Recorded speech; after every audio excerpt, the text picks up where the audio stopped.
வணக்க மக்களே, மீண்டும் சந்திப்பில் மிக்க மகிழ்ச்சி.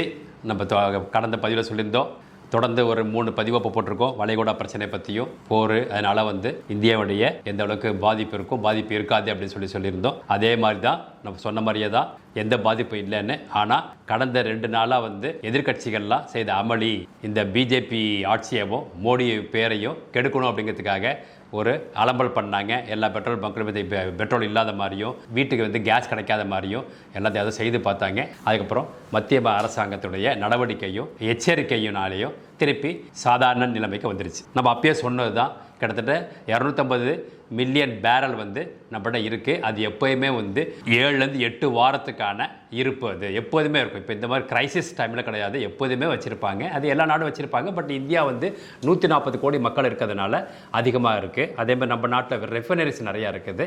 அதே மாதிரி பெட்ரோலியம் ப்ராடக்ட்டு வெளியேற்றுறது நம்மகிட்ட அதிகமாக இருக்குது அப்படின்னு நம்ம சொல்லியிருந்தோம். அதனால் பயப்பட வேண்டாம் அப்படின்னு சொல்லியிருந்தோம். இருந்தாலும் இப்போ ஒரு சின்ன ஒரு இதை அலம்பல் பண்ணாங்க.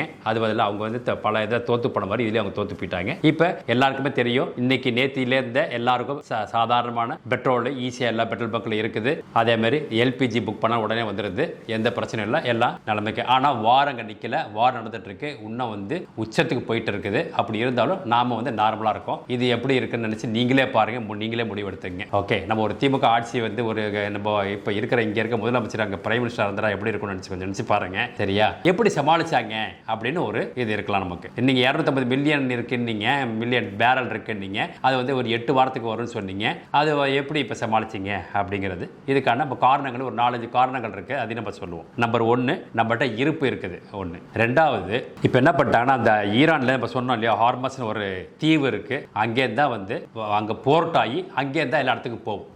நீங்கள் எந்த நாட்டிலேருந்து வந்தாலும் தெற்கு ஆசியா இருக்கு இல்லையா, அங்கே வரணும்னா அது வழியாக தான் வந்தாகணும். ஸோ நமக்கு எந்த தடையும் இல்லைன்னு சொல்லி ஈரான் சொல்லிடுச்சு. அது ஈரான் கண்ட்ரோலில் தான் இருக்குது ஆல்மோஸ்ட். ஏன்னா அங்கே தான் பம்பிங் அதிகம், க்ரூட் ஆயில் அதிகம் ஏற்றுமதி. அங்கே அந்த போர்ட்டுக்கு போகிறதும் ஈரானோட ஆயில் தான், க்ரூட் ஆயில் தான் அதிகமானது. அதனால் இந்தியாவுக்கு தடை இல்லைன்னு சொல்லிடுச்சு. அதனால வந்துட்டு இருக்கு. இப்போ நம்ம வரத்துக்கு முன்னாடி எப்படி சமாளித்தோம் அப்படிங்கிறது, ஏன்னா இருப்பு 8 வாரத்துக்கு இருந்தாலும் அதுக்கப்புறமும் தொடர்ந்து இருந்ததுன்னா எப்படி பண்ணணும் அப்படிங்கிறதுக்காக என்ன பண்ணிட்டாங்கன்னா, எல்லா ரெஃபைனரிஸ்க்கும் என்ன பண்ணிட்டாங்கன்னா, நம்ம சொன்னோம் இல்லையா, இங்கே அதிகமான ரெஃபைனரிஸ் எங்கே இருக்குது, 4வது பெரிய ரெஃபைனரி இருக்க நாடு நம்ம இந்தியா அப்படின்னு நம்ம சொன்னோம். அந்த ரெஃபைனரியில் என்ன சொன்னாங்கன்னா, அந்த கழிவு பொருள்லாம் வரும் இல்லையா, ஒரு க்ரூட் ஆயில் வாங்கினா அதில் நாப்திலின் வரும், ப்ரோபைன் வரும், இந்த மாதிரி இருக்கு இல்லையா, இந்த பொருளை வச்சு நீங்க எல்பிஜிக்கு இது ஒரு ரா மெட்டீரியல். இது நம்ம சொல்றக்கூடிய பிரிச்சு வருது இல்லையா, க்ரூட் ஆயிலில் பெட்ரோல், டீசல், கிரீஸ், நாப்திலின், ப்ரோபைன், நிறைய கண்டென்ட் அதில் இருக்குது. நிறைய இதில் கிட்டத்தட்ட 75% கண்டென்ட் ஐட்டங்கள் பார்த்தீங்கன்னா நமக்கு இந்த நேச்சுரல் கேஸ் பண்றோம் இல்லையா, கேஸ்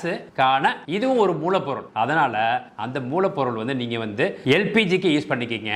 இது வீட்டு பொருளுக்கு முக்கியமான தேவை. அதனால அதை எல்பிஜிக்கு இதை ரா மெட்டீரியல் யூஸ் பண்ணீங்க. நீங்கள் இந்த க்ரூட் ஆயிலை டிஸ்டர்ப் பண்ணுவோம். அதே மாதிரி ஏற்றுமதியை கொஞ்சம் கம்மி பண்ணிக்கிங்க. பண்ணிட்டு இங்கே முதல்ல இந்த லோ ப்ரெஷர் கேஸ் வீட்டுக்கெல்லாம் சப்ளை பண்ணுறாங்க இல்லையா, அதுக்கும் கமர்ஷியலுக்கு ஒரு குறிப்பிட்ட இது கொடுத்துட்டு இவங்களுக்கு முதல்ல இதுக்கு மூலப்பொருளாக வச்சு நீங்கள் உற்பத்தியை பண்ணுங்க, வரபடி வரட்டும் அப்படின்னு. இருந்தாலும் நமக்கு ஈரான்லேருந்து வரது வந்துக்கிட்டு தான் இருக்குது, வெளிநாட்டிலேருந்து வரது வந்துக்கிட்டு தான் இருக்குது. ஸோ இது முக்கியமான ஒன்று. இதை வச்சு தான் நம்ம இப்போ சமாளிக்கிறோம் அப்படிங்கிறது. இந்திய நிலைமையில் பார்த்தீங்கன்னா நம்மக்கிட்ட அடுத்த 74 நாளுக்கான இருப்பு கேஸ் ஆகட்டும், க்ரூட் ஆயில் ஆகட்டும் நம்மகிட்ட இருக்குது.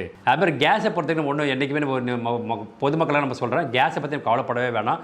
வெளிநாட்டு எந்த பிரச்சனைகள் கிடையாது. ஏன்னா நம்மகிட்டயே இந்த ஓஎன்ஜிசி இருக்குது, oil and natural gas commission சொல்லிட்டு நாமளே இங்கே பல இடங்களில் விசாகப்பட்டதில், ராமேஸ்வரத்தில், ஒரிசாவில், ராஜஸ்தானில் இங்கெல்லாம் நாமளே கேஸ் நம்ம இந்தியாவிலே கிடைக்கிது. நம்மளே எடுத்துட்டு அதை பிரித்து தேவை அந்த லோ ப்ரெஷராக கொண்டு அதை சப்ளை பண்ணிட்டு தான் இருக்கும். அதனால் கேஸுக்கு பற்றி நீங்கள் என்றைக்குமே ஒரி பண்ணவே வேண்டாம். இப்போது நம்ம நாடு எப்படி இருக்கு பாருங்கள், இவ்வளோ மக்கள் தொகை கொண்ட நாடு நல்ல பிரகாசமாக எந்த பிரச்சனையும் இல்லை. இதே நீங்கள் யூரோப் எடுத்துங்க, மிக மிக ரொம்ப மக்கள் தொகை கொஞ்சம் ரொம்ப மிக மிக குறைவான மக்கள் தான். அங்கே என்ன சொல்கிறாங்கன்னா, அவங்களுக்கு எங்களுக்கு அடுத்த 48 மணி நேரத்துக்கு மட்டும்தான் இருக்குது.